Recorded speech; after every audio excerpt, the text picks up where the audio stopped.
moi je suis Soulbus, je suis tutrice en UE4 et en USP2 au deuxième semestre et je suis là pour vous parler des meilleurs tests qui sont les tests non paramétriques.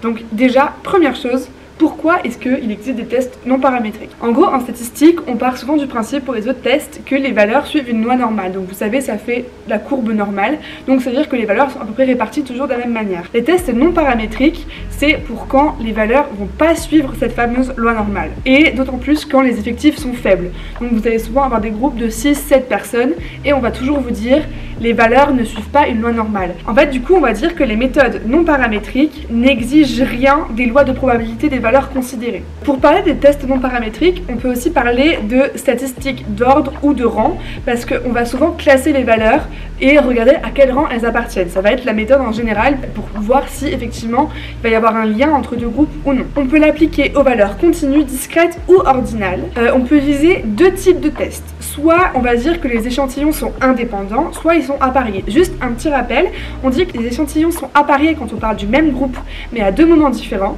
Donc le groupe, ça va rester le même, ça va rester les mêmes personnes qui vont être évaluées à deux moments différents. Et échantillon indépendant, ça va être quand on va vraiment considérer deux groupes de personnes complètement différents.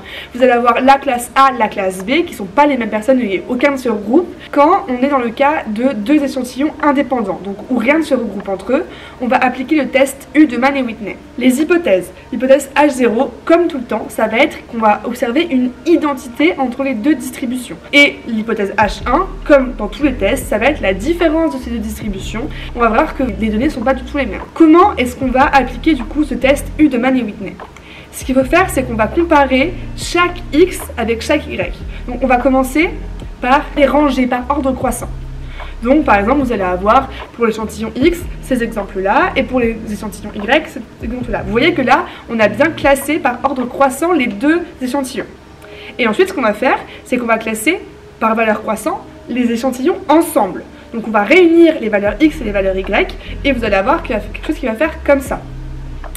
Et ensuite, là, on va pouvoir calculer l'indice qu'on appelle U, on est toujours dans le test U de Mann et Whitney, en comparant du coup les valeurs Y avec les valeurs X. Par exemple, avec cet exemple-là, pour calculer l'indice U de Y sur X. Je me suis rendu compte en faisant le montage que je vous avais pas du tout expliqué comment on calcule les indices. L'exemple qui est en face de vous, on va calculer l'indice U de YX.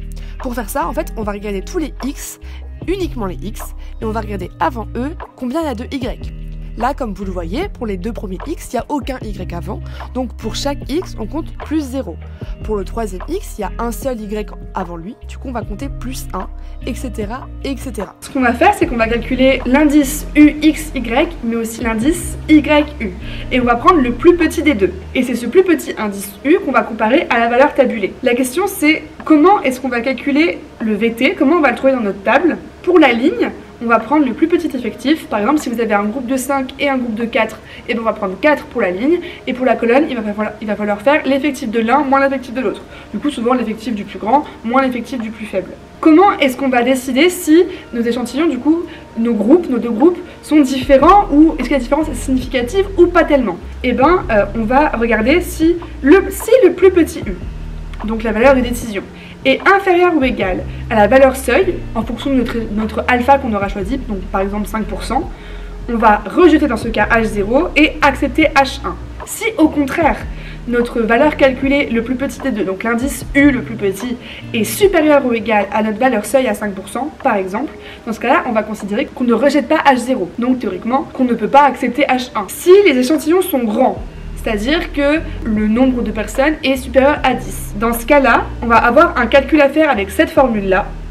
Et c'est ce calcul-là, cette valeur qu'on va obtenir avec ce calcul, qu'on va comparer à 1,96. Si cette valeur calculée est supérieure à 1,96, on rejette H0 et on accepte H1. Et si cette valeur est inférieure à 96, on ne rejette pas H0. Donc on ne peut pas accepter H1. Quand vos deux échantillons sont appariés, dans ce cas-là, il faudra appliquer le test T de Wilcoxon, qu'on appelle aussi test du signe. La première chose à faire avant de déterminer quelles sont vos hypothèses H1 et vos hypothèses H0, c'est de faire un tableau, comme vous pouvez l'avoir dans le cours, en gros, où vous allez répartir vos valeurs du premier groupe là et vos valeurs du deuxième groupe ici. Première étape, vous allez calculer les différences, comme c'est fait ici. Vous allez éliminer les différences nulles. Ensuite, vous allez classer les valeurs par valeur absolue croissante. Donc c'est-à-dire que s'il y a un moins, on enlève le moins et ensuite vous allez donner un rang à ces différentes valeurs absolues, mais sans oublier de conserver entre parenthèses le signe auquel ils appartiennent. C'est-à-dire que si dans valeur vous avez un moins 3, pour le classer, vous n'allez pas considérer le moins, vous allez juste considérer le 3, mais pour les rangs, vous allez les ranger dans l'ordre avec le 3 en valeur absolue, mais devant, vous allez bien penser qu'avant, c'était un moins. Donc vous allez mettre le moins entre parenthèses devant. Et ensuite, vous aurez deux valeurs à calculer. Vous aurez la valeur M et la valeur P.